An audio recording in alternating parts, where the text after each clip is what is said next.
Nā, kua mate a whakaata Māori ki te tango i te whiti āhua o tētahi o ngā kapa I uru ki te rā whiringa toa o te matatini I tērā tau. Nā te mea kāre taua kapa I whakaae kia whakaahua ngia tā rātou mahi I runga I te hōtaka kapahaka hou a whakaata Māori. Nō reira, e kore a o pōtiki mai tawhiti e kitea I te hōtaka 50 Haka Moments. He pukuriri no te kaiarataki I taua kapa no te kāhautu Maxwell ki ngā tīhohe a ngā kai whakataki I te hōtaka e pāna ki tana kapa. Ko te ngako o te hōtaka he whakatairanga I ngā mahi pukukata o te whakataetai te matatini 2013.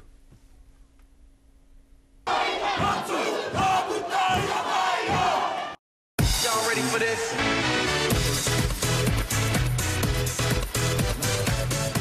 Hei tātou, poko o ngā hōtaka o whakaata Māori a Carol Hirschfeld, kāre wā na kōrero I tēnei wā, hei tērā marama a 50 Haka Moments Tīmatai.